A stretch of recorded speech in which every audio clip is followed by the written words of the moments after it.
1800s, the Gombey was referred to as idolatrous, a nuisance, a clamorous puppet show, and those that follow it, meaning us, as the most ignorant Negroes. Now in 2024, the Gombey has come full circle and is clearly without a doubt Bermuda's most iconic and recognizable symbol of not just those islanders of African heritage, but as a universally accepted symbol of our nation, no matter your ancestral background. The history and origins of the Gombey, both its Bermuda story and the story of how it connects to the wider Caribbean and, of course, to the African continent itself, is still being written. Despite having more and more works on this topic, there is still much more to be explored. But it is the living tradition, as facilitated by the gathering of persons who we have here tonight and many more that couldn't be here, who have given long service and shown tireless commitment to the preservation and celebration of the Gombey in Bermuda. That is the most important thing for us to recognize as a community. Tonight, as part of our long service and contribution awards, so graciously sponsored by our chief sponsors, King Alpha Productions, Island Construction Services, the Bermuda Department of Culture, and Spanish Town Entertainment, I would like to first honor the following persons in our special mention category.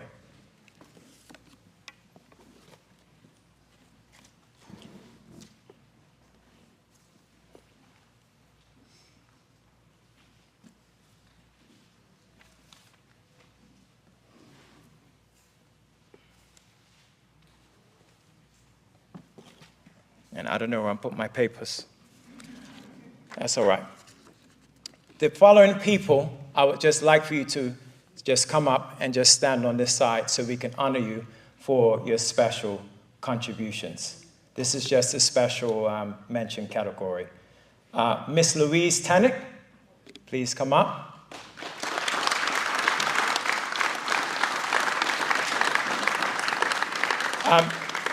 I'm not going to say too much because I want to reserve as much time for our guest speaker as possible. So I'm going to just speak briefly on each one of them. Ms. Tannick is, as most of us know, Ms. Tannick, longtime educator, still working, I've heard, at Summersfield. Okay. She was the honorary consul of St. Kitts and Nevis to Bermuda, still in that role. Okay. And was also a hard-working member of the Department of Community and Cultural Affairs when it was called that. She has done so much work as an ambassador towards the Caribbean, towards the Gombey, and just so much, and she deserves special mention. Please stay. Miss Maxine Esdale, please come up.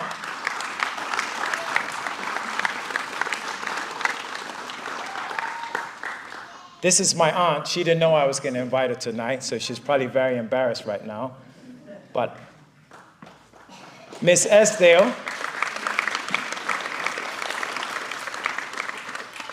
worked tirelessly obviously as an educator before, but as far as her, in her later life, she's been heavily involved in many of the community and cultural events, normally as someone in the backdrop, including the African Diaspora Heritage Trail. She did a lot of work on that. She's also helped me tirelessly with my books, my community books, and I'm sure there's much more that she's done that I probably don't even know, and I believe she deserves special mention, particularly for her work with the African Diaspora Heritage Trail.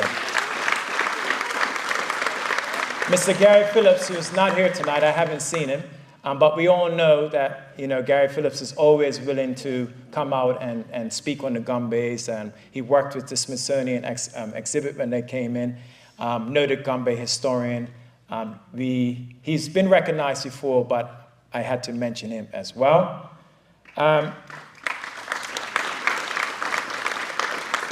I want to mention in, what's the word? She's passed now. What's the word I'm looking for?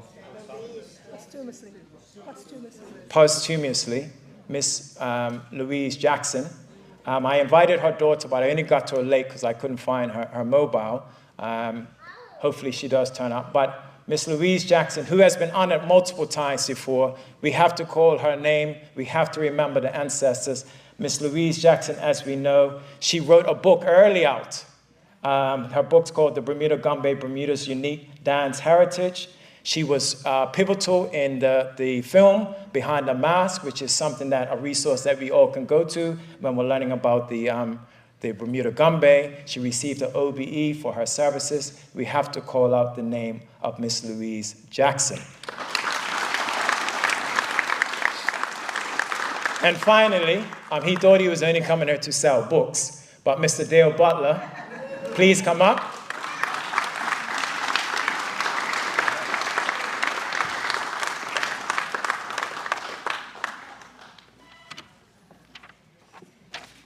He likes to be known as the fish cake man, but we all know our recipes are better than his.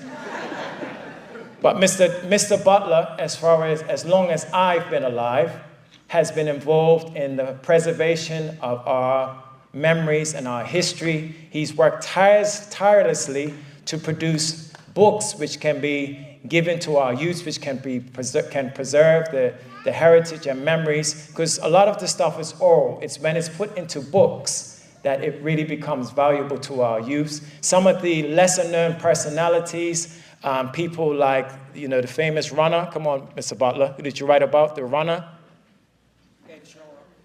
There was another one with the head wrap. Stanley Burgess. There's multiple works that he has put out, as well as helping others to publish their books. He was one of the first ones I turned to. He's a walking encyclopedia. We need to recognize him for the amount of work he does, normally free of charge. Thank you, Mr. Butler, for everything. Okay? Thank you. You can sit now. I'm going to ask my wife to come up to help me give out the awards. We had asked the director of Department of Culture, but she's not feeling well right now, so I have a good stand-in.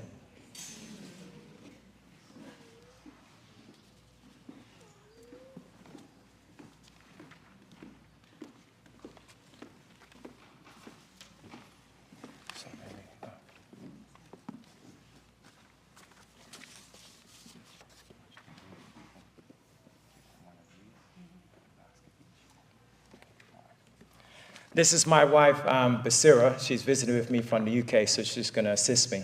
As mentioned previously, it's those who act as torchbearers in ensuring the living tradition is carried on that deserve the significant praise and thanks. Gombey takes a lot of work, whether your role is as a drummer, a costume maker, a dancer, or even just supporting as an organizer behind the scenes.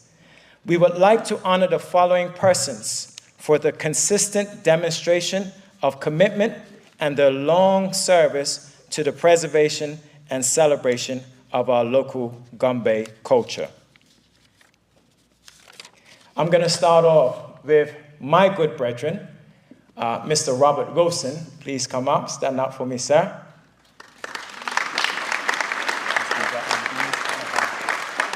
Okay.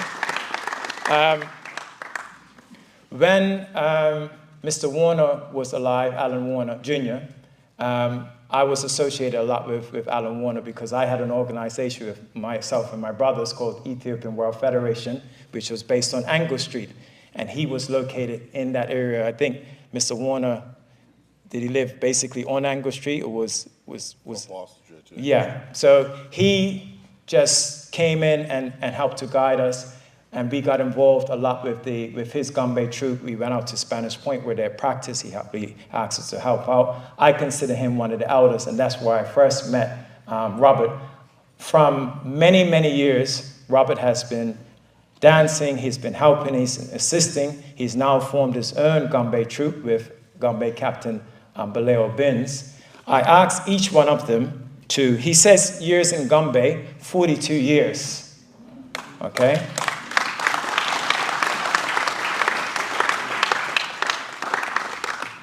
He was honored by the 2023 festival, Gombey Festival honoree. I asked each one of them to tell me what Gombey means to you, and he simply put one word, which was life. So I would like to honor Mr. Robert Wilson as a young elder who's continuing the tradition, who's worked so hard for it. Thank you, sir.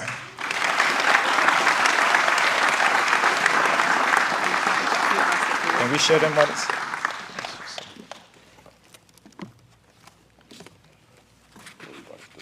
Yeah. So each one of them received a plaque. It says, in recognition of your long service to the preservation of Bermuda's unique culture, traditions, and heritage, July 30th, 2024, 190 years of emancipation.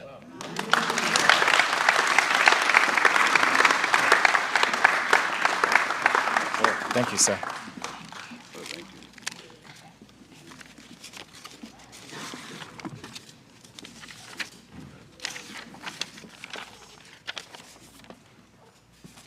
Now, these two gentlemen, they don't really need an introduction, but I got them to write down the information anyway.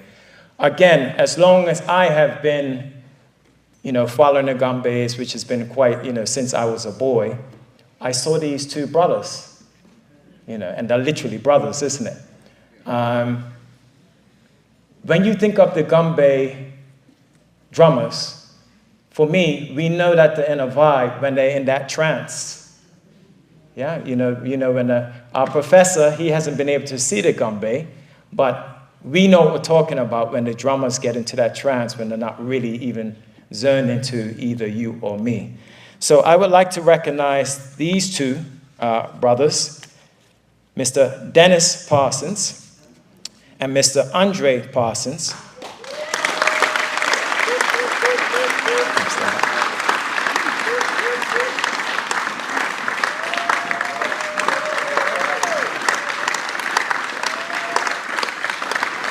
Both in their own rights, very much local Gombey historians. They can tell you a lot about the Gombeys locally because they were raised in the Gombey. Both played for Places Gombey. I see that Andre has put down Roots Gombey. Is that a new troupe that you? Yeah, we branched off and we came over from 2006 and we wrapped up like on 2013. Okay. And Dennis puts 40 years, and Andre, the younger brother, has put 20 years. But I'm being honest when I say that, you two are kind of, synonymous with Gombeys in Bermuda. For people that don't participate as in the Gombey, we see you, and we recognize your service. I know that you've been recognized by the Department of Culture before. Your biographies are up on the page. Please go and take a look.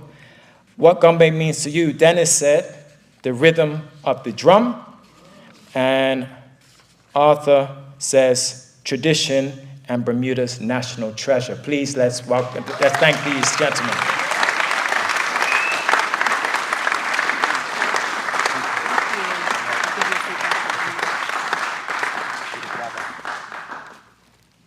You get the fruit back. Yeah.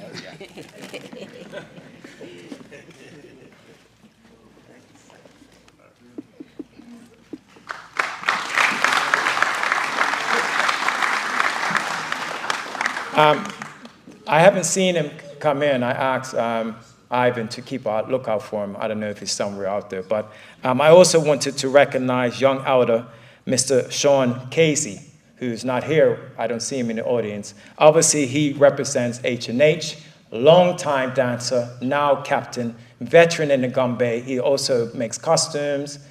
He again, another personality that's ubiquitous with Gombey. So he's going to see the video. Please let's give it up for Mr. Sean Casey.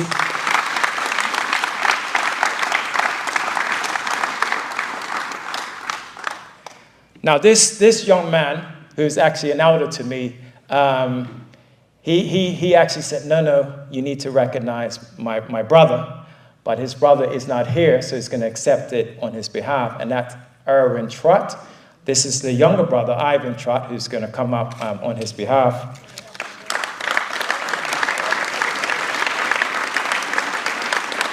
So Mr. Trott, Ivan Trott, the elder brother, he wrote here that part of World Gombey Troupe.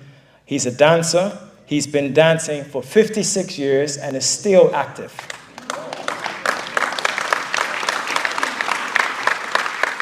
He has already been previously recognized by the Department of Cultural Affairs. Ivan put down, what does Gombey means to you? He said Gombey means life, family, community, and respect. And I want to just say that when I reached out to a lot of the people about who I should look to recognize, Erwin's name consistently came up.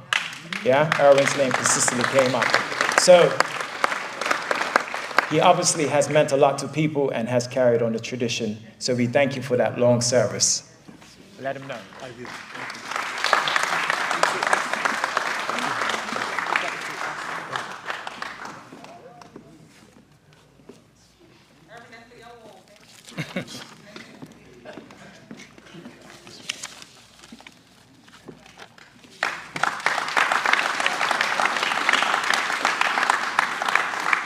All right, this lady is very special to all of us, special to myself. Again, somebody who's been recognized so much she doesn't even have space in her house for any more awards and things like that. But she continues to work. These dolls that are at the front, which she is her niece is selling. She also, her granddaughter is selling.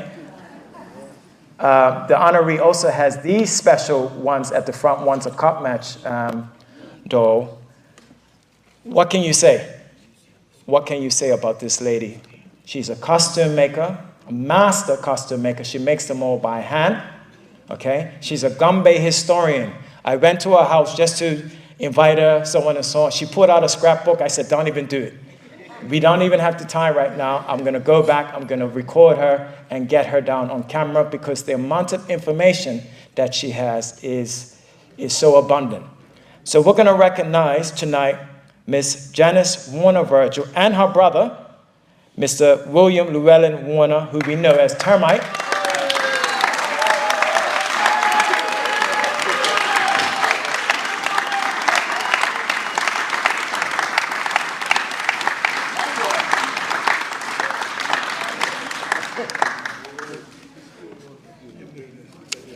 Now, Termite is quite famous, as you know, as a dancer, okay? I don't think I ever saw him dance, or maybe he just had a costume on when I was young and I didn't know. So it's possible that I did get to see him. He says that he was a captain in his own Gombey group, Warner Gombey, which Alan Warner Jr. participated with you. That's correct? Is that correct? Yes. Special mention awards. He's been the winner of the Gombey competition at City Hall.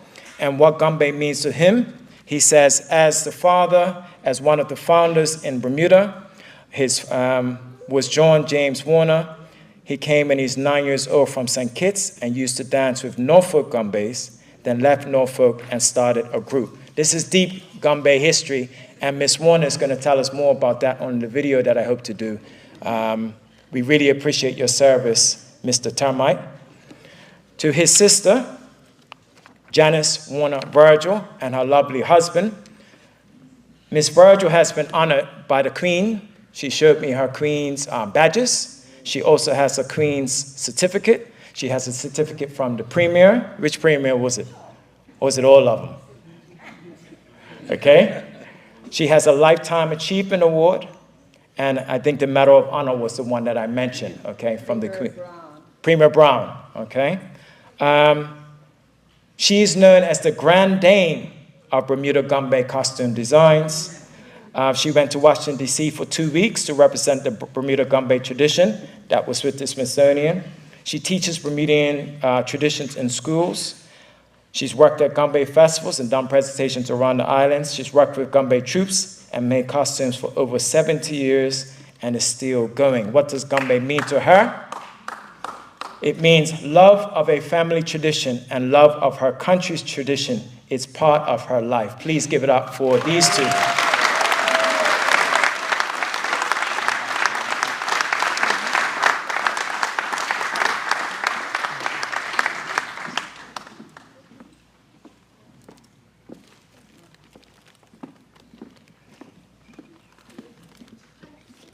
Thank you for everything.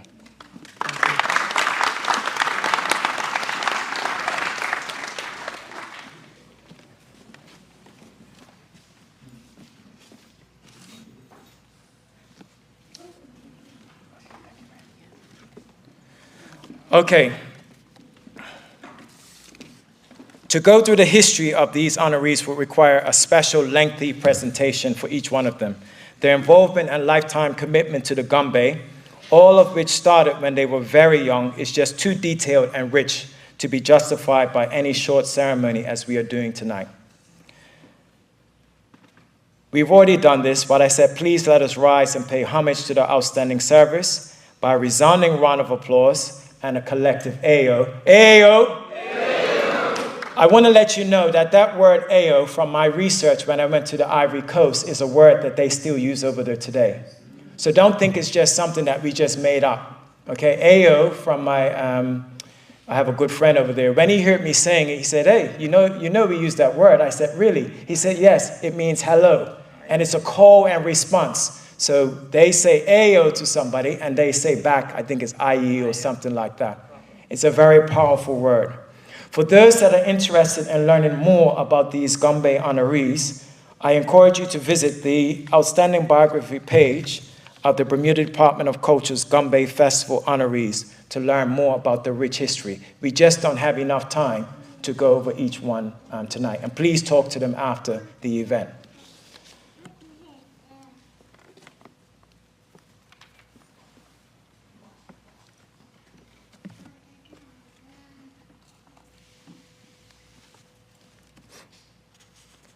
Okay, we're making good time. Now to our main event. I'm going to introduce Professor Njoku. Dr. Raphael Njoku is a professor of African history at Idaho State University. He was born in Nigeria. Professor Njoku's interest in history came early on in his academic career as a young student first interested in medicine.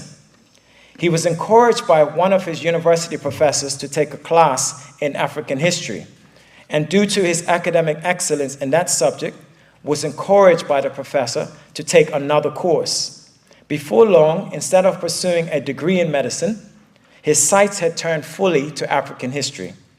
Professor Njoku will be the first to tell you with strong conviction, I am a Pan-Africanist.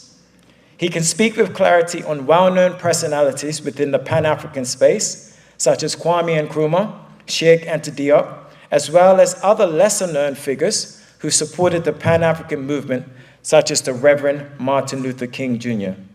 But rather than being an echo chamber for the often repetitive, more shallow assertions of a populist Pan-African rhetoric, Professor Njoku goes much, much deeper. He is the author and contributor to over 10 books, ranging from subjects on African history, the history of Somalia, the history of the Igbo people of Nigeria, and of course, masquerade carnival traditions of Africa. Additionally, he has either published or contributed to numerous published, peer-reviewed academic papers on these subjects. Like myself, as a true Pan-Africanist, Professor Njoku makes it clear that, number one, African American or Afro-Caribbean history cannot be spoken about without speaking of African history, and vice versa.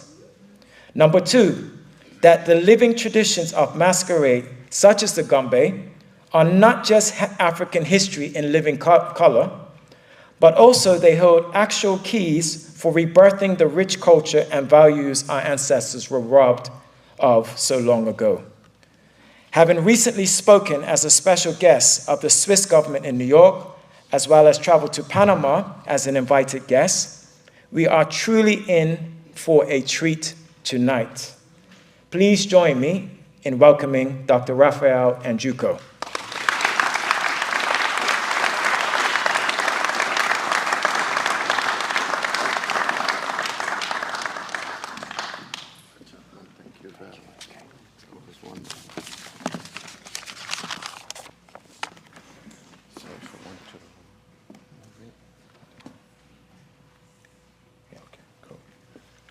Wow.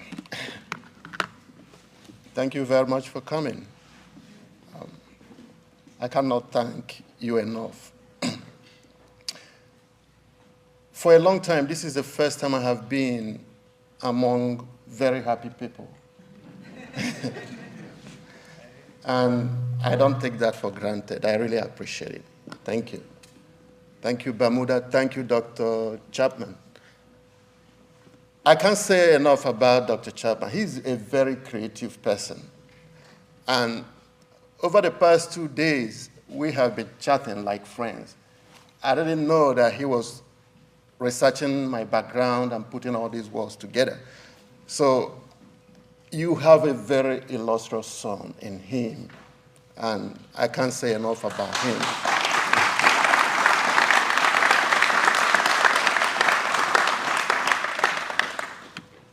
Again, thank you. Thank you for all the sponsors, those who have helped to put this together.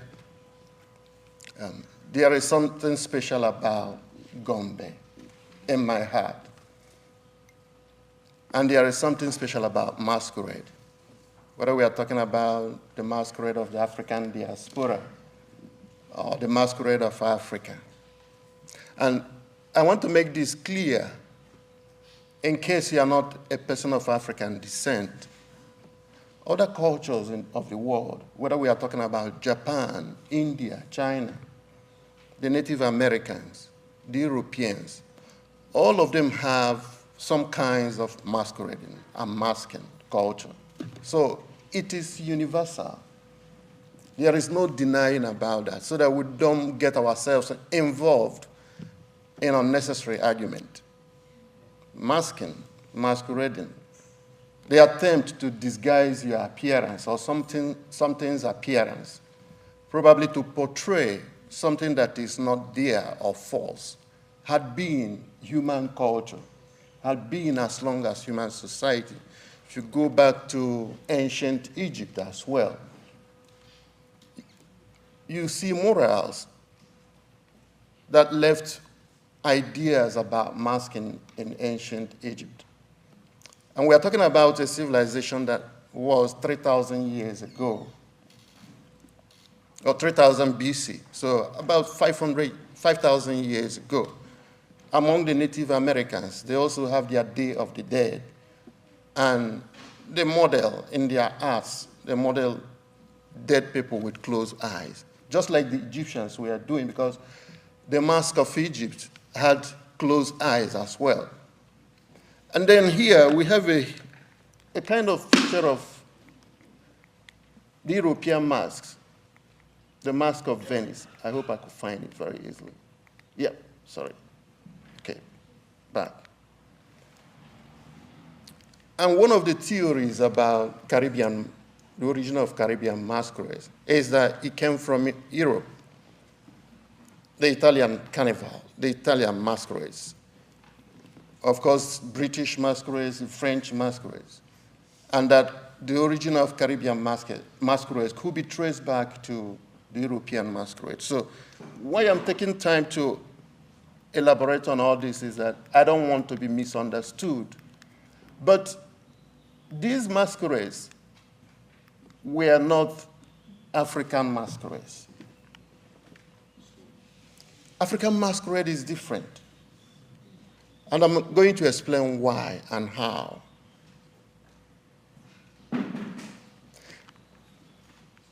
What is unique about African masquerade is that it took time for the Africans to perfect the masquerade tradition. But also, it is closely related to the religion, African traditional religion. Simple idea, but very sophisticated in nature. I've read some books that said that African masquerade was invented to counter witchcraft. I said, okay, that's good. How? And they said it was because women were associated with witchcraft, and that women possessed so much power that they could punish anybody they wanted in society. So the men came together and said, we have to find answers to this problem.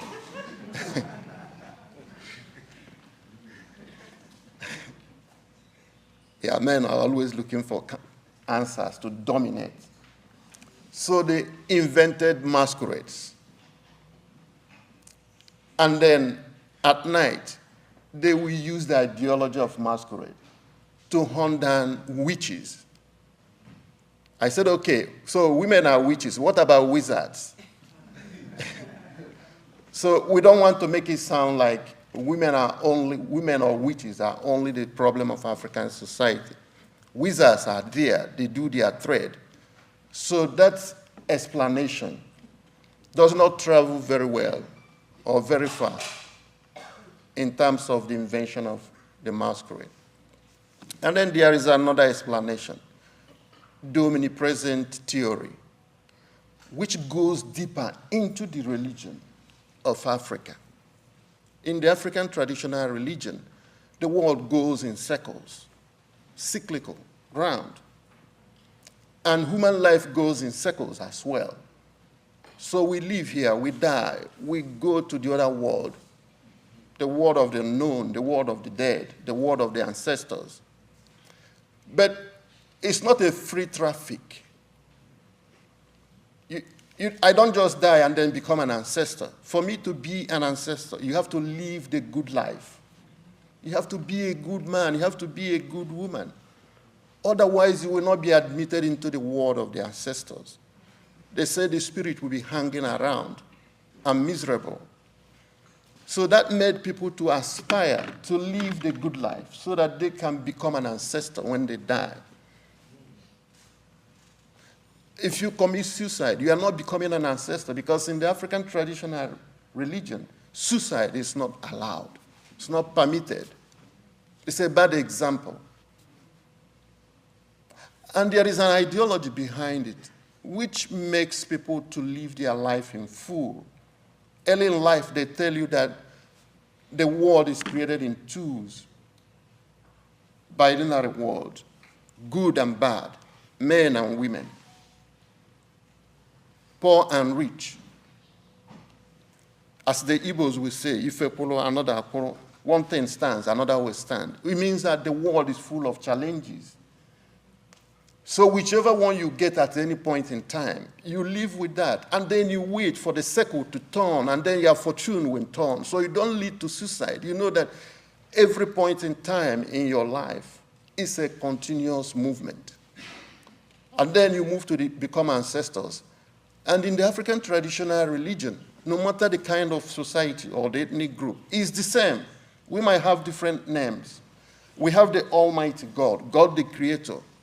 In all different languages they call him. But instead of in the European Western Christianity, where you have angels mediating between the Almighty God and humans, in the African traditional religion, it was the ancestors who mediate between God and humans. So how did the idea of masquerade come about? This is where the African masquerade is different from any other cultural masquerade. The elders began to invent, became creative, not only to design masks as an art form, but also to equip them with eyes, with ears, with speech, and to make them mobile, unlike the other art forms where they just design an art or mask with closed eyes, which means they cannot see, they cannot move, they cannot listen, they cannot speak. The Africans find ways to equip all these masks, make them look as spiritual as possible. The essence, the idea was to put the fear of God in every man and woman's heart. And we are talking about indigenous societies where people lived in villages. Oftentimes, there was no standing police or army for social control. So they succeeded in putting the fear of God in every person's mind and heart. And each time they say, watch out, the ancestors are watching over what you are doing. You just retreat. If you want to commit murder, you retreat. That was the intensity of the place of mask and ancestors and religion in African masquerade.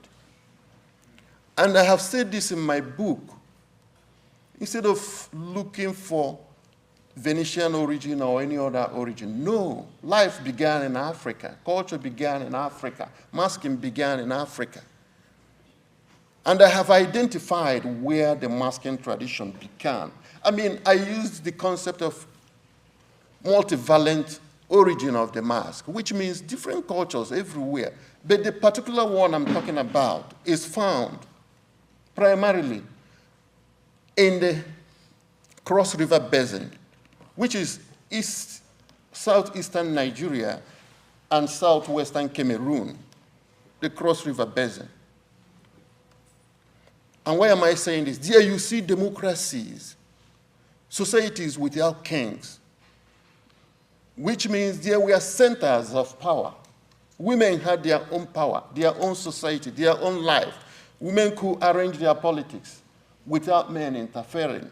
Young people, these societies organize age groups, age sets. People born within a range of 5 years run their own life, their own show. Old men, younger men, middle men, everywhere, centers of power. Even though they had chiefs, but those chiefs are more or less like religious figures, like administrators, like figureheads. But the masquerade, the ancestral-based religion, was there to moderate behavior, to tell you you cannot overstep the culture and habits of your society. You cannot endanger the interests of the society for your own selfish end. Something like adultery was considered very serious because it threatens society. It creates anger, hatred. And if you overstep at night, or a murderer, people that kill young people, pregnant women, these are evils, evil practices the Africans don't want to hear about. At night, a masquerade will appear, call your name outside at the middle of the night, 12 midnight, 1 a.m., 2 a.m. Call your name, pronounce your crime, and nobody will ever see you again. In the morning, they will tell everybody that the masquerade took the person away. So that was the idea behind the mask. And I'm saying that this has been in existence before the Bantu migration, which began about 3,500 BC. And there's the people of Cross River Basin, where you have the original Bantu homeland. We are moving outside that location, outside that region, moving towards Central Africa, moving towards other areas in West Africa, Upper Guinea, Mali. They were spreading this masquerade ideology. And now this is the way we have to understand it in the context of the multivalent approach to the origin of masquerades. Wherever people had already begun some masquerade tradition, they borrowed from the Bantu people and learned their own. Cultures we are missing. One thing we have forgotten today is that in the pre-colonial times, people migrated more than the modern world. And the reason for that was because there was no visa. You don't require a visa to migrate to anywhere. There was no immigration to control your movement. People were moving to and fro. But the movement was no one direction. It was also multiple directions. People can move with their families and decide they don't like this location. They went back to where they came from or moved to another direction. So it was continuous movement. So in this context, I call it the Bantuization of masquerade in Africa. It was this Bantuization of masquerade that the enslaved people brought to the Caribbeans, brought to the Americans, the South America, North America, everywhere they moved. Okay. Let me summarize this. So in the context of my explanation, the origin of masquerade in Africa, we have two masquerade forms.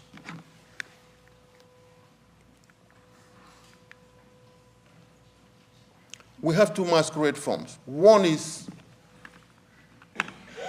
spirit regarding masquerade, which was the one. I mean, all of them were tied to the religion, but some are bigger than others. These upper class masks is not for entertainment. When they come out, it's for serious business. Something is wrong somewhere. And they have to restore order because there was no army. There was no police. You couldn't dial 911 and be rescued. The 911 would be these upper-class masquerades. They will come, surgical action, perform their duties. Nobody will talk. Nobody will say anything. Nobody saw anything. It was purely secretive. The elders knew what was coming. But I tell you, even in the 1960, somebody described her encounter with masquerades in an African village. And you might think, oh, with Christianity, with religion, with the presence of the white man, with colonialism, that intensity will have stopped. No. Somebody described her, a PhD holder, a professor described her encounter with a masquerade. He said people saw the masquerade and they were running. Those on bicycles would throw their bicycles away and run inside the bush. Women and children were running behind doors and banging the doors and locking them. And she was wondering what is going on. She was turning left and right. And then she saw an old man and grabbed her and said, what is going on? The man said, okay, you stand there, you will find out very soon. This was 1960. So that fear, that natural fear that you feel when you see the spirit regarding masquerades remained up till today. And then there were other forms of masquerades. Some performed dual functions. Some were purely for entertainment. So I'm going to show a few examples of them. But what I have said so far is to explain the utilities of masquerade in Africa. It was for political administration. It was for the representation of the ancestors.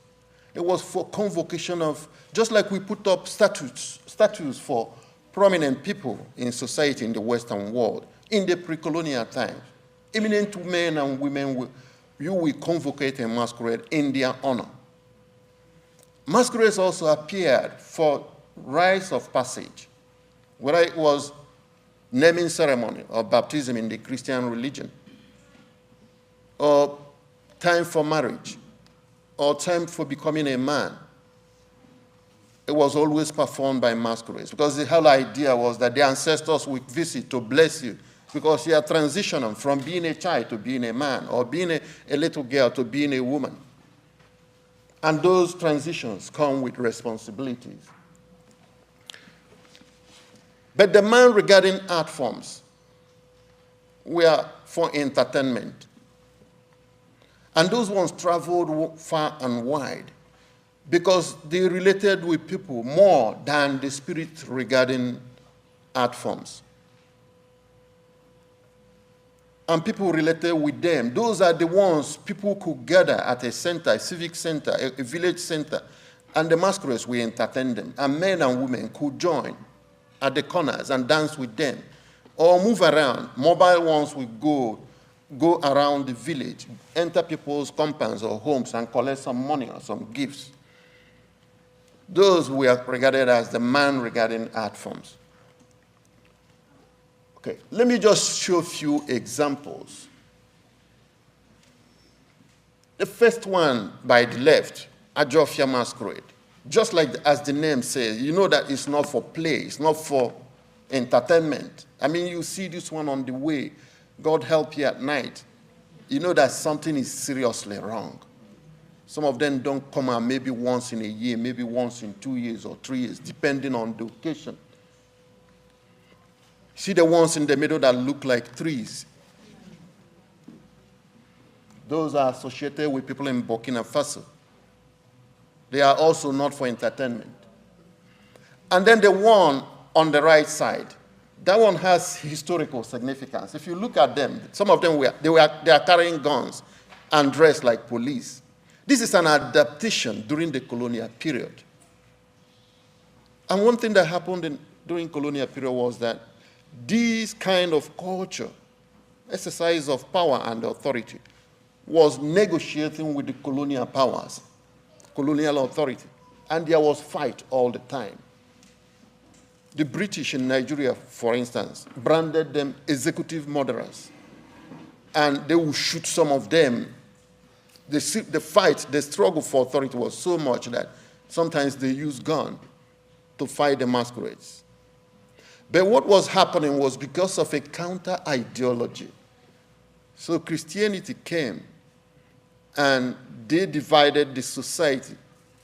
The new converts refused to buy into the masquerade ideology anymore because the churches told them those are evil spirits, those are Satan worshippers. They started demonizing the masquerade art form. So people started to move away from buying into the masquerade societies. And it was so intense that you have segregation. Christians will live on their own side, and those who refuse Christianity will live on their own side. So there was always constant fight. The new converts refused to buy into the authority of the masquerades, and the masquerades refused to let go and allow the authority of the colonial people.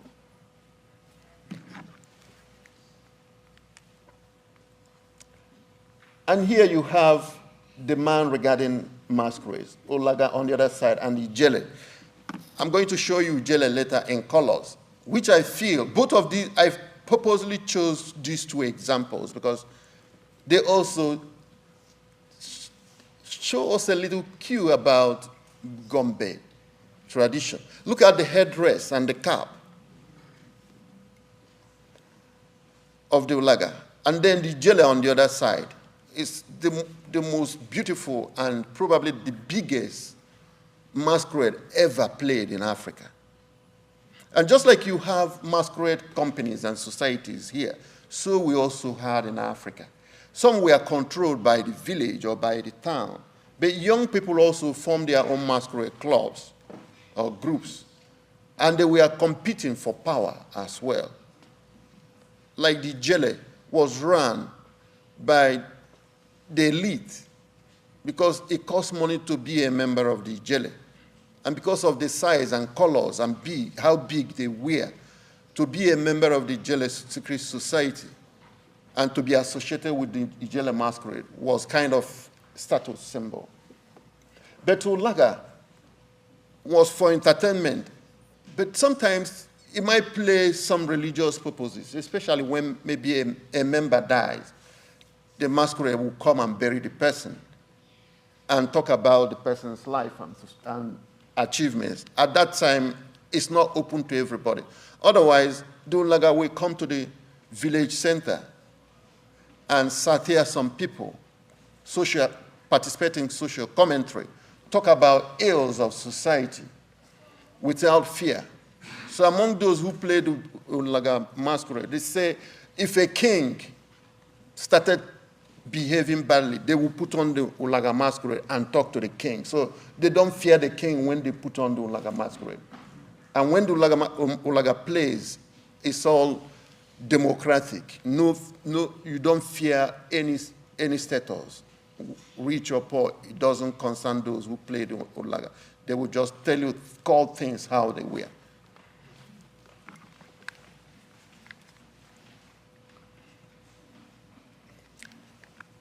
And this is another part of African masquerade which I want to point at, and which I feel is what Dr. Chapman is trying to hint at by writing this book for children.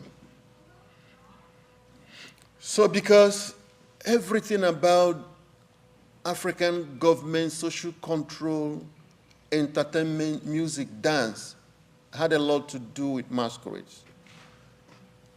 Children are socialized into the masquerade society, values, and rights early in life.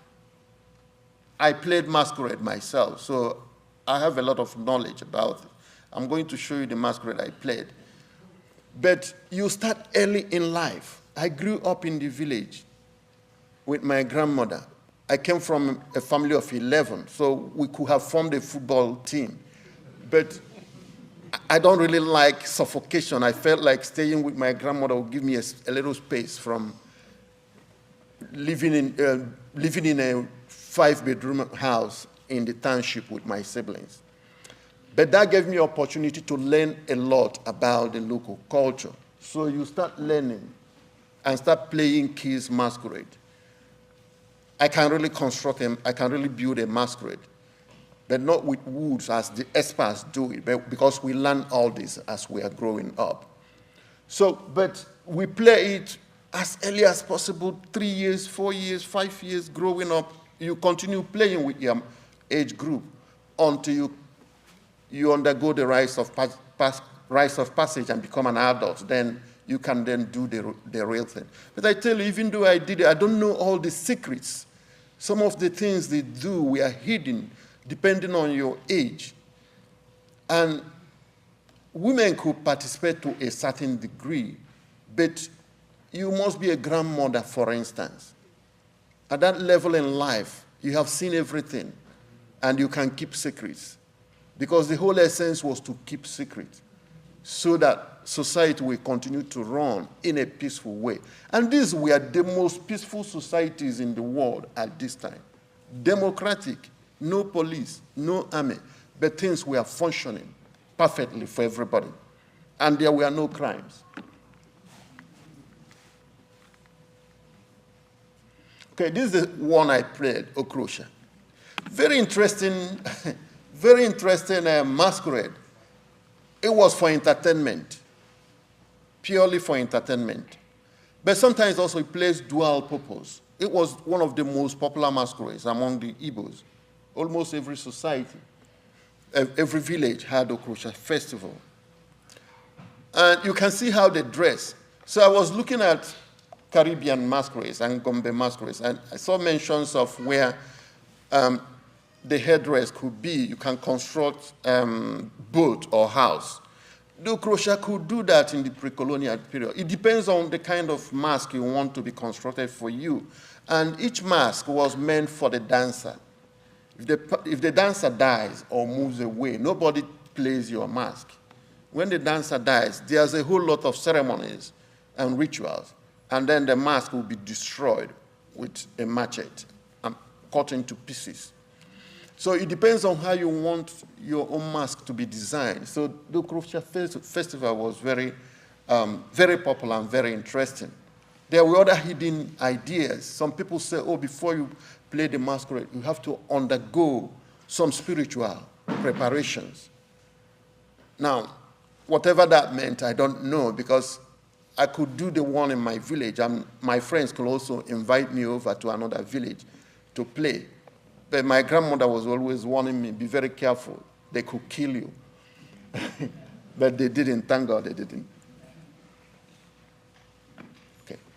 And then this is very important too. I deliberately selected all these masks, the Gelede masquerade among the Yorubas. If you look at the wooden carved out from there, that's a woman. And then the masquerade on the right, the same masquerade, but this is just the art form, and the other one is the dancer. Dressed also like a woman. But it's played by men. They act like women. And there was reason for that. During the time of slavery, when children were kidnapped, people were kidnapped, it affected mothers a lot. People don't think about that. Think about it now. Your child was kidnapped, your daughter or your son never came back home, kidnapped and sold, and you will never see the child again. Mothers were grieving, depressed. They protested, they marched around. And the elders of Yoruba land came together and put together the Gelede masquerade to entertain the women, to make them free from the sorrow and grieving of losing their children. That was the historical origins of the Gelede masquerade. So it marked that occasion. But each time Gelede was played, they remember slavery. They remember the loss of people, the stealing of people, the killing of people. And the Gelede is reminding them that it can never happen again. We are with you. We respect you. And among the Yorubas, they have this belief that you will never succeed in anything unless you involve at least a woman.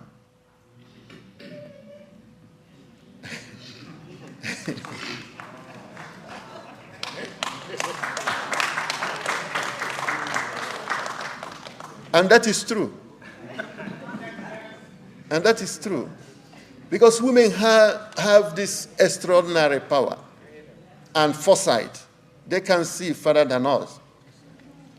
If you exclude them, you are destined for failure. If you involve them, you are going to succeed.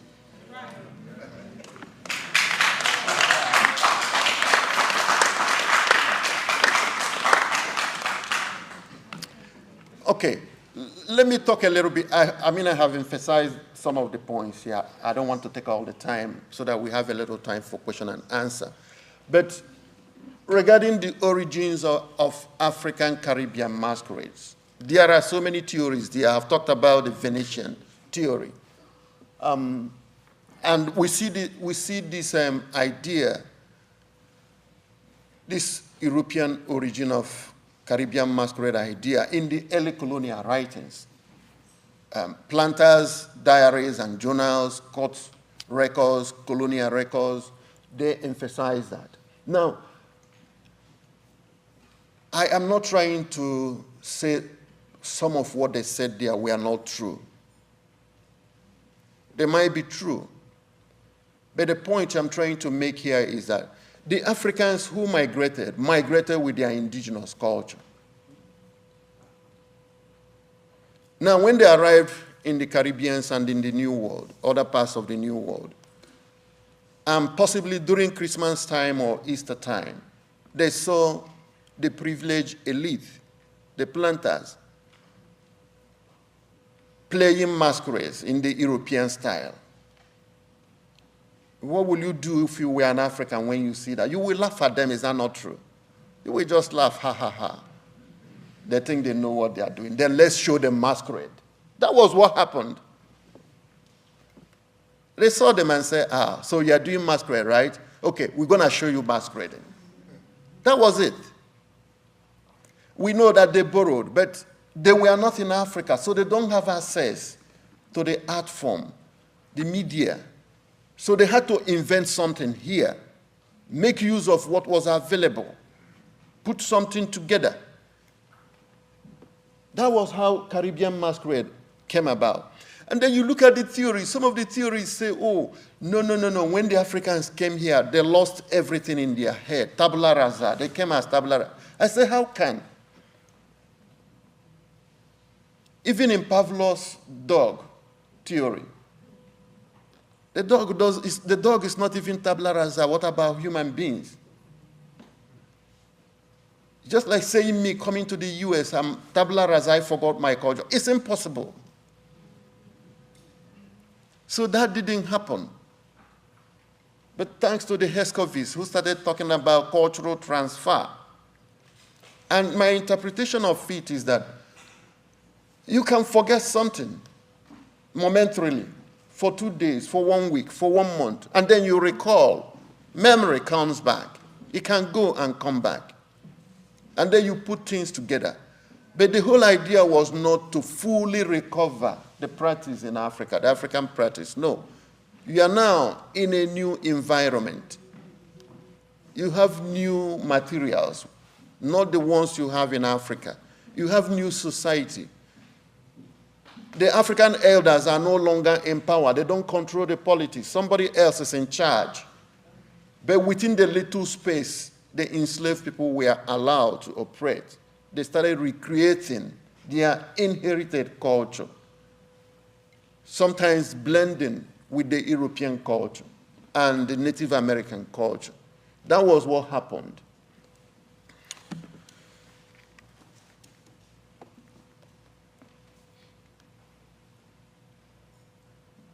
Okay, so the next 15 minutes, let me use the next 15 minutes this way. I was just looking at the Gombey and looking at different sources and trying to put together some kind of timeline. Unfortunately, I won't have time to show the timeline. I don't even think it's going to be visible. But the point I want to make here is that they gave us a little idea, the kind of media, the kind of musical instruments they were using in the early times. And I'm trying to compare them with some traditional media and musical instruments in Africa. And I see a lot of resemblance, like the use of raffia in Frederickson in St. Croix. You can see my friend who wrote his book, Robert Nichols, very brilliant scholar on masquerades, old-time masquerades in the Virgin Islands, got that picture to the left. But then you compare it from the ones from Africa, the Okonko masquerade and the Die of Guru. The same media. And then stilt dancing in Virgin Island and Keleke in Africa. The same masquerade art form.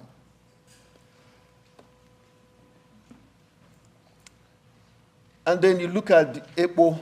One of the things he found out was that early in the colonial period, that masquerades had animal horns on top of their heads. That was also in existence in Africa. But most of the time, instead of having the horns, the Africans carved the horns in wood and then carried the horns in their hands. That's what they present to onlookers for money, for gift. Because some of the horns could really be very heavy. And the average size of this mask, like the crochet mask I showed you, could be really much for you to carry. Because you really need to be an able-bodied person to carry the mask with all the weight and with all the costume and weather as hot as here, and then you are dancing as well. So you must be able to do it for you to participate.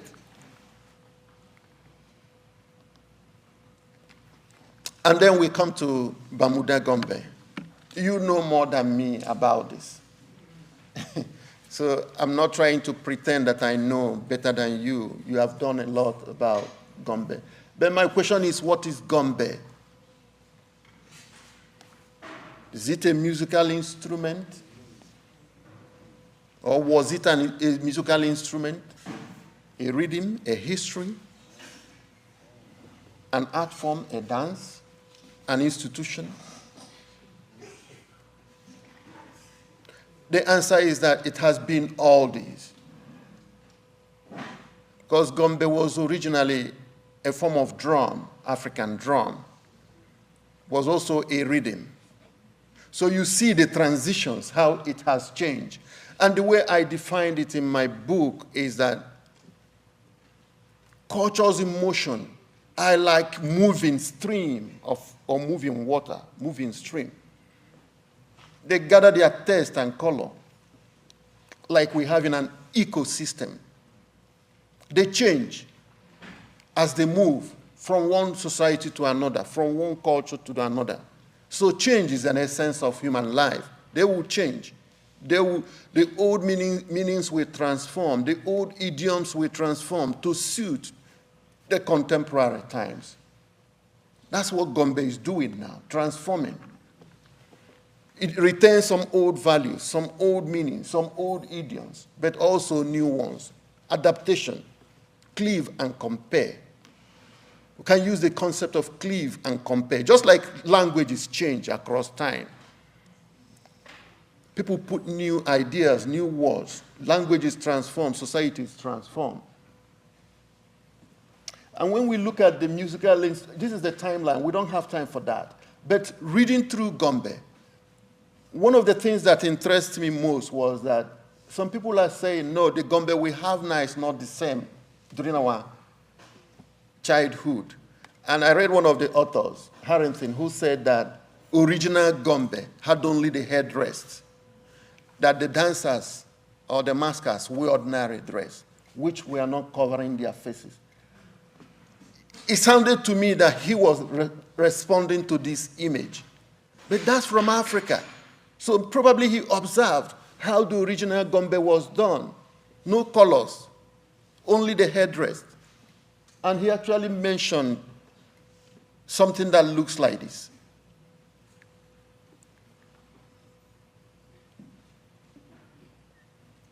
And then they talked about Gombeys that we are coming from the east side. I don't know whether I'm standing facing the east or facing the west.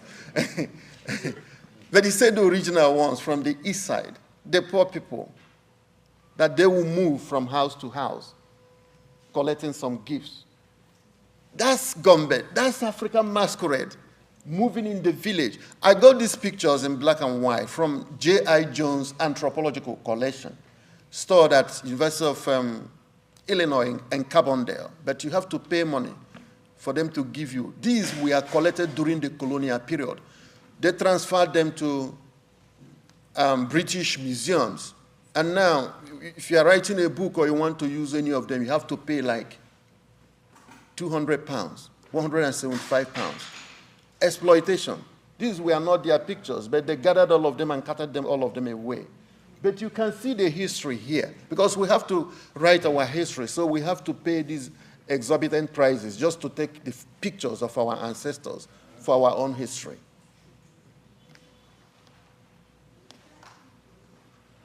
And then look at comparison.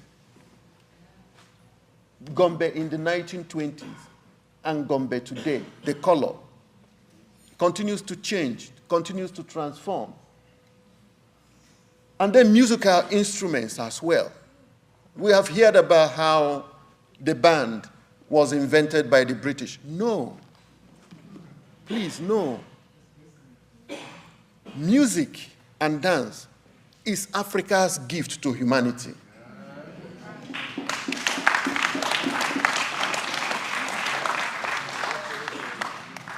And there are only few things that rank above music and dance: food, air, water. After these three, music. There's nothing we do today without music. Nothing. It's all about music. Look at the Olympics.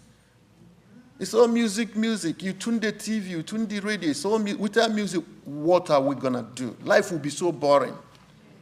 Music, Africa's gift to humanity. And those who invented music invented the instruments of music. Go and look at. So I see scholars, they classify African instruments and European instruments or Western instruments, and then they call this primitive African instruments, and then Westernized modern. I say, really? They are just electrifying the band. They are electrifying the piano. That's all. The originals were invented by Africans and in Africa. So you see the kids there playing masquerade and music, and the other ones, the Gombey. Similar instruments, everything. And look at the band here. Look at the one on the right. That's the prototype. And look at that classic, their drums. Experts spent their lifetime designing that drum. And what happened to all of them? They have been stolen, all of them, from Africa. You see them in British museums. You go to Belgium, you see them. I went to Belgium, I went to the museum to look around. They assigned a policeman to watch me. I turned around, I said to the policeman, I said, you know what? Those who steal are afraid. And he bowed like this. So they know. They have all these in their museums, and they are protecting them. They will never allow them. Look at the Cross River Masquerade to the left and the Gombey to the right. Similar. You see the similarity there. I didn't make these pictures myself.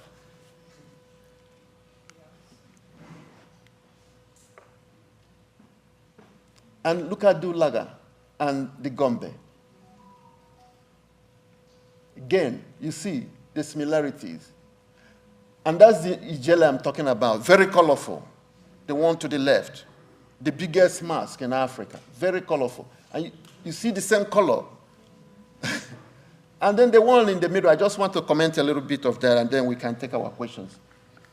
So some of the stuff I read about Gombey talks about the face, and this is precisely one of your own. I think Professor Gibbons, who is at Yale University, was commenting on how Gombey had changed over the time, and said it's now white mask African skin. And this was not the original Gombey she was talking about. I said, well, immediately I saw it, it struck me. I said, we have similar dynamics in Africa. So, but the African representation is very historic. So the Africans started wearing white masks in certain masquerades when they encountered the white man. So for them, it was historical. They encountered the white man, and they were like, who was that? He looked strange, white face. So they came home, made a mask of it, and they wanted to frighten young people. And they called them spirits. So that was how it came about. So similar dynamics were happening. As adaptations were happening in the Caribbean, it was also happening in Africa. It took them time to rationalize that this is normal, because they thought it was all black skin. They never thought that somebody could be white in color. So they brought it home. And then some of them told us that it was mami water spirits they found in the coastal cities. So there are mythologies around that. Okay. Conclusions.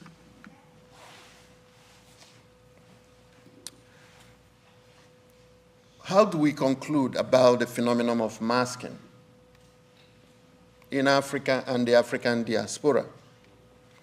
In Africa, masking is not just for entertainment. It was everything about the culture. It was something that put the government together, administration together, society together. It was the people's identity.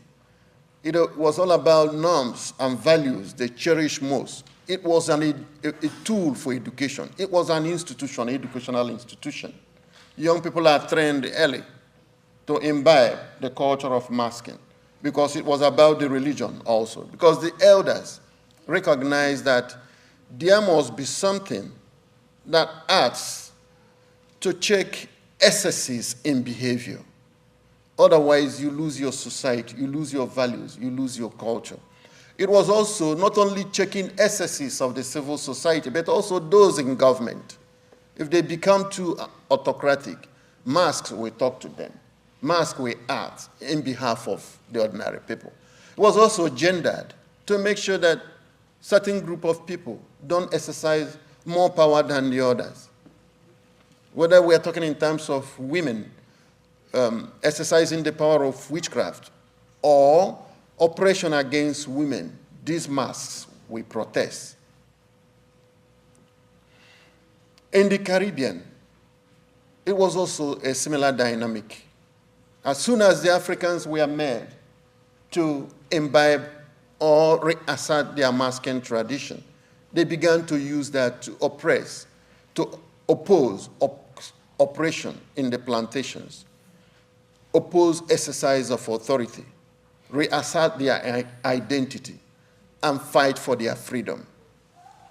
So this is what makes African masquerade tradition extremely different and unique from every other cultural mask.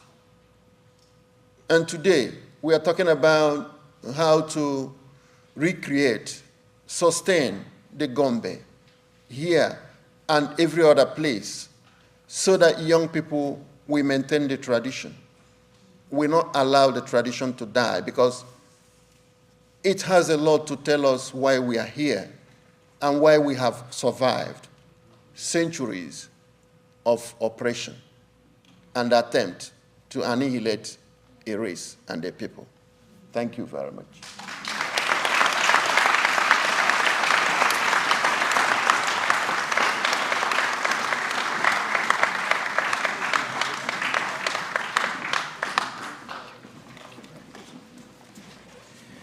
And before we open it up to questions, I just want to highlight a few points which he said. He said that, Professor Njoku said that, and showed masquerade was done by family groups. Masquerade was performed for fun and acted out by children. Costumes were made for individual dancers. Masquerades were rewarded, or masquerade performances were rewarded by money. Masquerades, dancers would go to different compounds. Masquerades were used to give order to society, and masquerade was a secret art form. If that doesn't describe the Gombey, then I don't know what does. I have no doubt, I see some of the honorees have left, but I have no doubt that the captains here tonight, some of the seniors in the various Gombey troops understand the importance of the Gombey. I know they do. And I just hope that this adds to the significance that we can continue to impart on those young people that are entering into the Bermuda Gombey tradition. With that, I will open it up to any questions. You can see that the professor, probably conscious of time, moved through a few slides. I was interested in the one where you talked about the timeline, the Bermuda timeline. Knowing that he's not an expert in the Bermuda Gombey, he's gone and just done some quick research. Maybe he might speak on that, but please, if you do have a question, could you go to the mic, because we want to get it on the camera feed. Is there any questions? Right here. Go ahead.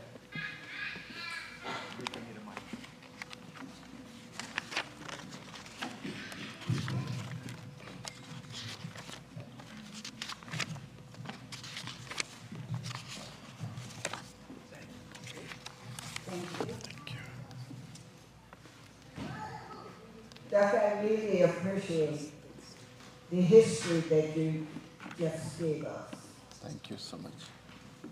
I never knew so much about the mask. I always thought that the mask is to hide your identity, and that the masquerade was the dance. It was a dance. Drunken knew they were special dances that was performed by special groups. But this is amazing, and it's very good to learn about your tradition. And this is something that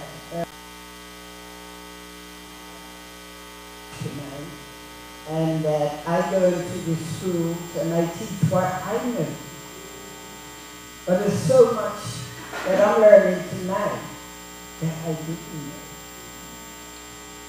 And it's amazing, and I thank God that I'm alive today to witness so much about our tradition, our Gombey tradition. And I always heard that in other countries that dress very much similar to our own Gombey dancers. And the closest that I have seen was in St. Kitts. But I really would like to learn more about the history that you have on masquerade and Gombey. And I would really like to show you some of what I have. Absolutely. I appreciate you very much. Thank you very much. Thank you. Thank you. That's obviously an appointment I have to make sure it happens. Any more questions? Please make use of the professor's time. One more thing I would like to share is about the drum.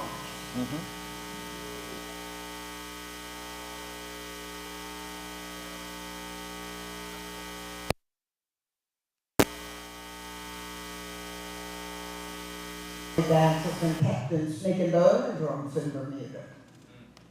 And they used to use goat skin. So I clearly remember that. I don't remember them ever having to buy a drum. And another thing, they used to use barrels. Yes. for the bass drum. Absolutely. Yes. Thank you. I'm happy you remembered that.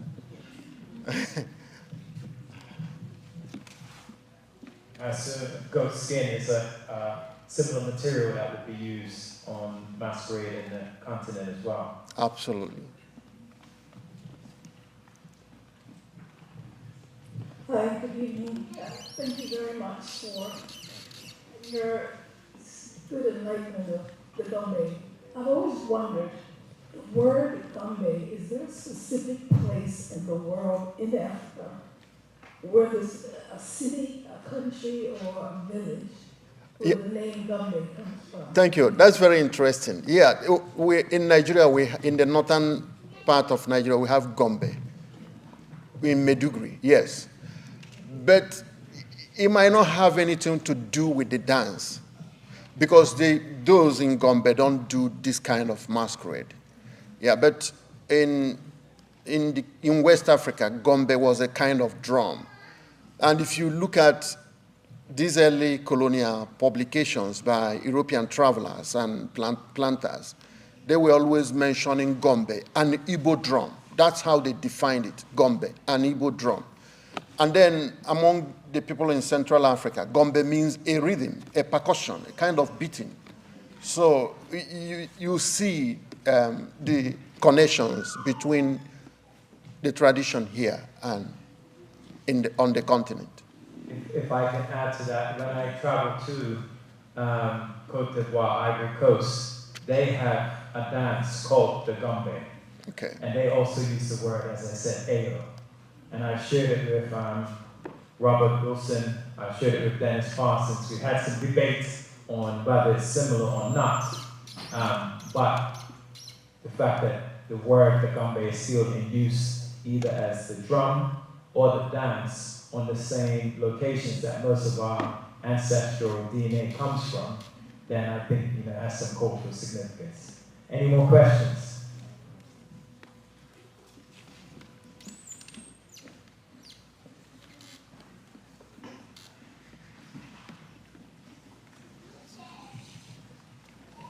Thank you, Doctor. I enjoyed the presentation. Thank you. I particularly enjoyed you talking about the better and how that is stable for women and the importance of involving women in success. I often wonder why women have been curious about career. I'm curious about understanding how women were involved in the better situation. So I want you to talk a bit more about that. Thank you very much. Very important question. So, yes, the general explanation was that masquerades were supposed to counter the power of women when it comes to witchcraft. Because I don't know the reason why they believe that it was only women that practiced witchcraft. But there are a lot of African societies that believe that you just have to respect women or you end up in crisis because they can fight back in different ways. And any wise person will accept this advice. Anybody who is wise. Yeah. But regarding women masquerade societies, there were a few of them. But during the colonial period, more of them came out. Why? Because some of these women now got education, got power. Somebody like Ahebi got power from the colonial period. She was among the few women that became colonial officers. And she said, then who can stop me now from having my own masquerade? And she convocated her own masquerade and called it Ahebi Masquerade. And there was nothing anybody could do about that because she was so powerful that if you challenge her, she would just say, I will shoot you if you challenge me. And people stayed away from her. So that was how much colonial presence empowered women like her. And there was another woman in my village, we call her King Woman, because of the way she dressed and the way she acted and the things she did. She always dressed like a man. Her servants were men. She refused women to serve her. It was all men. But she was doing it purposely to get back at men and tell them that, hey, I have the same power you exercise now. So such things were in existence. A few female masquerades, but during the colonial period, those powerful women convocated their own masquerades. I just wanted to follow up on a comment that Mrs. Warren made about we made our own drums back previously. I remember going to I think it's called Jumpaloo in the Bahamas, and they have their, around Christmas time, Boxing Day and New Year's Day, I think they start like 3 o'clock in the morning. But I remember that the drums, they would stop along the parade route at various points and stretch the drums on fires. They had fires along the route because the drums were made out of animal skin. Yes. And tighten it.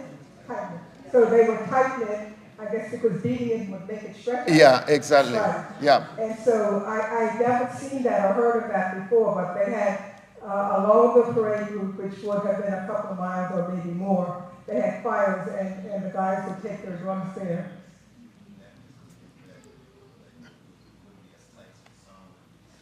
Right, so this gentleman is saying that part of the reason was to tighten it, the moisture was making it get wet, and this was what they did. And that was because they were made out of real animal skin, and I never heard of that, never seen that in Bermuda, but yeah, so they would have fires along the parade route and take the drums there and do what they needed to do. Thank you. The drums there. Thank you. Those were the original drums. Any more questions? Yeah,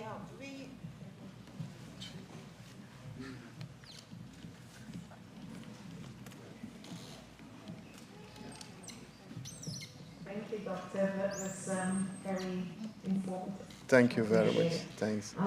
So I'm curious about using the mask for divination and for healing. Because we know now, it's like the ancestral and for fear, political and policing and initiation. So I'm just wondering more to elaborate on divination and healing. I know in the Algonquin culture, Native American culture, it's very much to access. Thank you very much. Yeah, very interesting question. So I always get into this argument with people and in my class because I teach African culture all the time, and I go deep to show students things they have not heard about. And one of the things we discuss in details about healing, illnesses and healing. And I'm saying, just think about it. We are talking about Western medicine, all this technology, draw blood, test, and this and that. But before Western medicine came to Africa, Africa has a flourishing population, healthy people. They cured their illnesses. They treated patients. So how come you think that we don't have medicine? It makes no sense. For thousands of years, they have been treating their illnesses. So we call it divination now, right? But that wasn't what they call it then. We call it magic now. That wasn't what they called it. All those names are processes of demonization to belittle the people's culture. So what you call divination now wasn't divination. Just like you go to hospital today, and they will draw blood and run a test, and then tell you what is going on. If they are right, if they found it right at all, because you might go 20 tests, they still have not found something wrong with you. But the Africans, we use other processes to diagnose your illness. They will assess, divination is a process of assessing information that the ordinary person like you and I will not be able to assess. And one thing we cannot argue about is that there is always a spiritual angle to every illness. Because human life is about balance. If your spiritual side is not strong enough, the secular side will tip it off, tip your life off. But if your spiritual life is strong enough, their secular life will be subdued. These diviners know that, and their healing is always holistic. They don't just treat the physical manifestation of an illness. They also treat the spiritual manifestation. And that's why they tell you that person is spiritually mad. You have to do something about it. Once you approach that spiritual madness, the body will come back together. I've just told you I grew up in the village. One thing I tell people today, and they are so, are you serious, was that in the 70s, when I was growing up, women had their babies at home. And every woman in the compound was a midwife. They trained everybody. A woman cries in the night, oh, my water has broken. Somebody will come and deliver the baby neat, killing, nothing happens. And that was it. They could also do surgery. You know, circumcision. Surgery here. Those women were the ones who were doing the circumcision. Free. You get a snake bite. Up to today in my village, they will treat the snake bite clean. There has never been any patient lost because you were bitten by a snake. They have all the materials, all the herbs and roots. The medicine we drink here, you think we are drinking the real thing. No, it's chemical compounds. So they go to Africa. They get the herbs. They put them in the lab, extract the chemical compound, and then give us chemicals. That's why you get reactions upon reactions of everything. That's all. That's all. So they are demonizing the original thing and then elevating and commercializing chemical compounds they inject in our bodies. That's all. That's all medicine is all about. So you have to know it and appreciate it.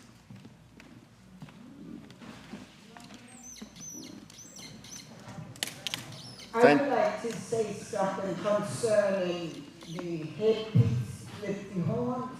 Mm-hmm. I remember when I was a little girl, they had a group in Bermuda. We called back a town, Smith Hill. And it was this Barbadian man. He used to bring a group out early, like say, coming out early evenings. They used to have things on the head, like with horns and look like animals, different animal shapes and all. And they used to call him Sweetie Manchester. And when he used to come and he beat their head, was very, very unusual. It was very scary. People used to run, saying, Sweetie Manchester coming. Run! And everybody used to run from it. Yeah, you have to run. It reminds me when I saw the horns. Yeah. Yeah. Thank you.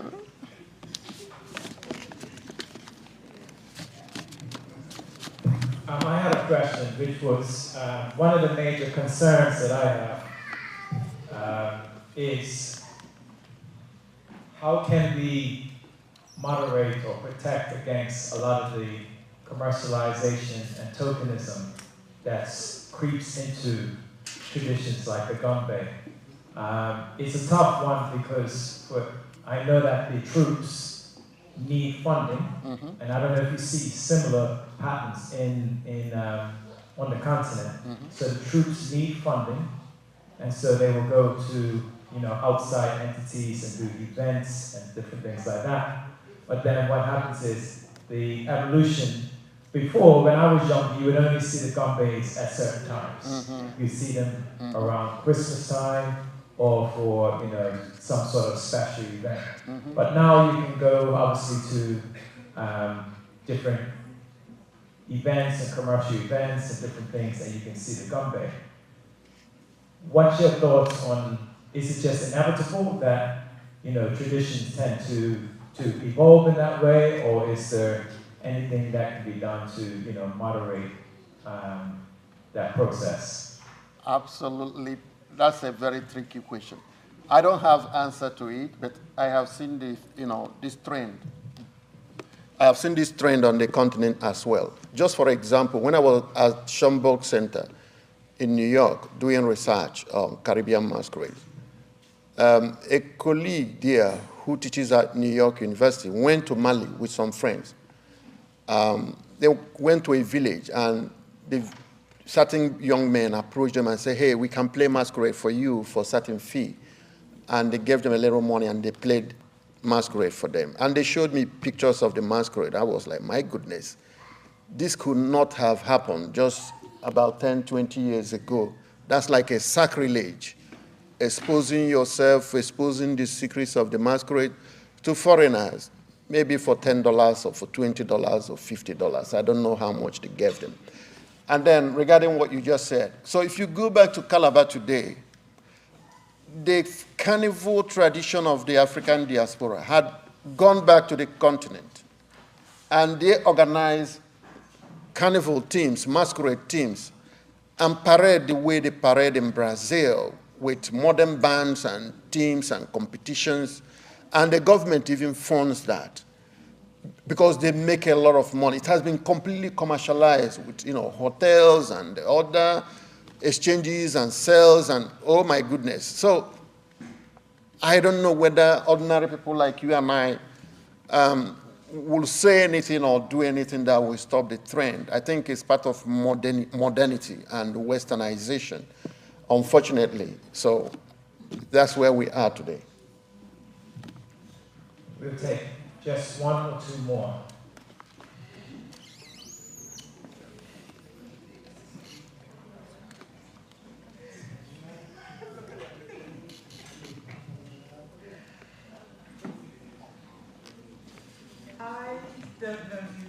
I don't think that you would have an answer to what I'm saying, but I want to put it out there. I'm a retired teacher, and I retired early. I had that privilege, and I moved into the cultural realm because my concern was that the arts and culture need to be fortified, reinforced, protected, et cetera, et cetera. Mm-hmm. And this would have been a good 30 years or more now, but one of the things that concerned me at that time, I was not skilled sufficiently to know how to lobby or do anything about it. But my frustration then, and it still is today, is the fact that as an art form, any and everybody sort of can ride on the Gombey's back, so to speak, Mm-hmm. and they do not get any kind of financial compensation. In today's world, in Bermuda today, I was blown away with the price of the cost of making of a Gombey suit and such. And my concern really is that as a tradition, we celebrate it, we sell it, we market it, and the Gombey troops, in whom this precious bit of history, our ancestry, and everything is not compensated, so to speak, in a very capitalistic world today. I don't know what the answer is, but in this forum, I'm putting it out there that it's bothered me for the last 30, 40 years. I don't know. But these gentlemen who are sitting over there, I'm pretty sure, would appreciate it. And my friend, Janet. Thank you, yeah. Those are cultural resource persons. I think we need to protect them, make them feel appreciated in society, and make sure that they are comfortable. I think also that it's up to the troops to, and I know they do, just to recognize the intellectual property that belongs to them. So when I went towards to do this book, I first approached the Gombey Council. That didn't necessarily work out, but then I went to Gombey Evolution, and I made sure that I had the permission as well as compensation so that it can go back into the troop. So the troops need to protect their own intellectual property, You cannot stop someone from creating a Gombey picture, or especially with AI now, it's going to get even worse.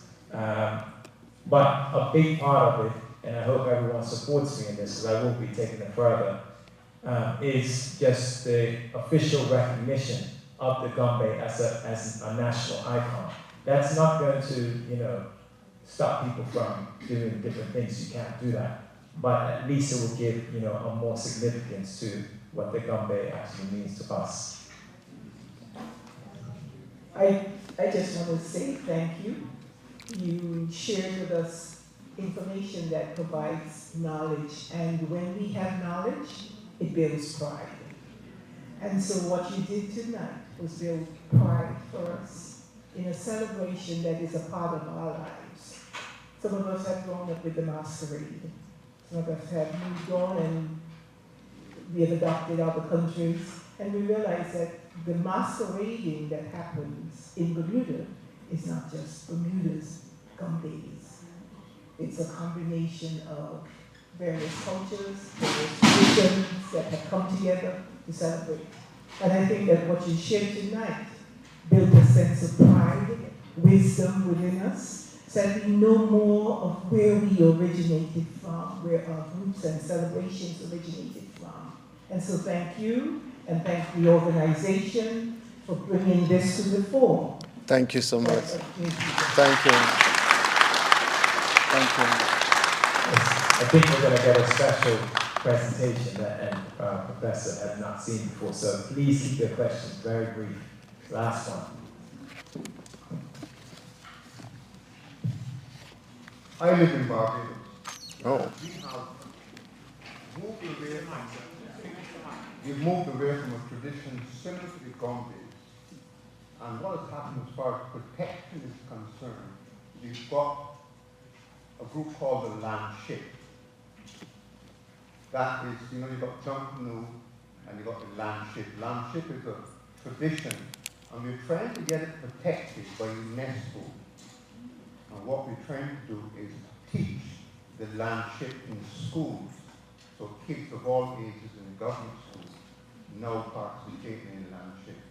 And our NIFRA, our cultural foundation, has found that interesting, and we're trying to spread the word among school kids, because these traditions were so scorned before, and that's why you fight to get them really hard when people realize the value of the tradition. So our Land Ship now has got proponents of it taken before UNESCO to make it a cultural heritage part of Barbados, so people cannot commercialize as they like on it. Thank you. Thank you so much. Thank you. Someone asked, the Bermuda Gombey, they use different implements. They have a hatchet, a bow and arrow, a lance, shield, a whip. Do you see any of the use of implements in other masquerade traditions? Yes, absolutely, yeah. So some of those that were meant for entertainment, but they could also perform dual functions. When they are not out for entertainment, they're married about with cane, knife, machete, axe, and that's when we see them, we run. You run very fast because they can kill you, they can harm you, and nothing will happen to them. Yeah. Please do visit our vendors. Before we have a special presentation to you, Professor, the Grand Dame of the Gombey has made you a special gift. Wow. Of one of her Gombey dolls. Please let's give our professor a round of applause for his fantastic presentation.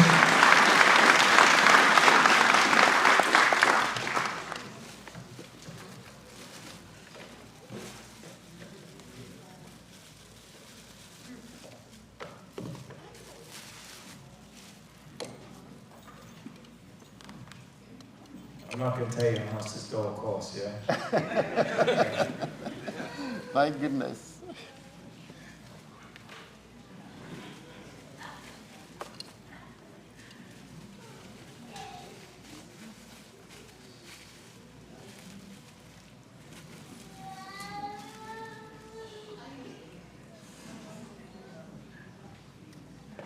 Wow.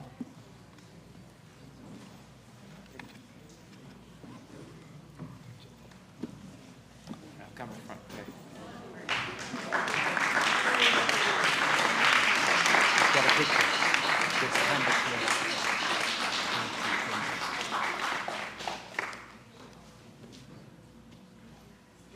Okay. This is awesome. Thank you so much. Thank you. I really appreciate it. Thank you. Thank you very much.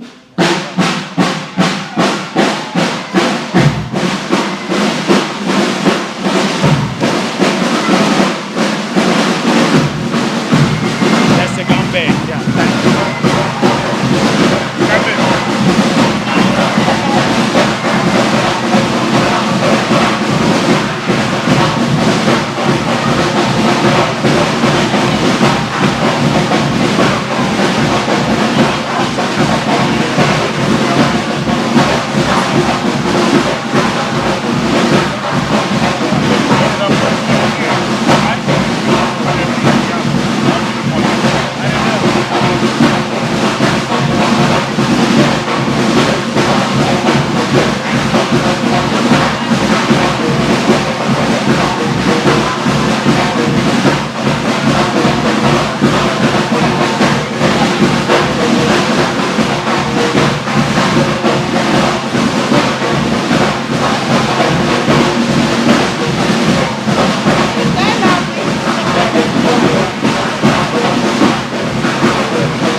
got it. You got it.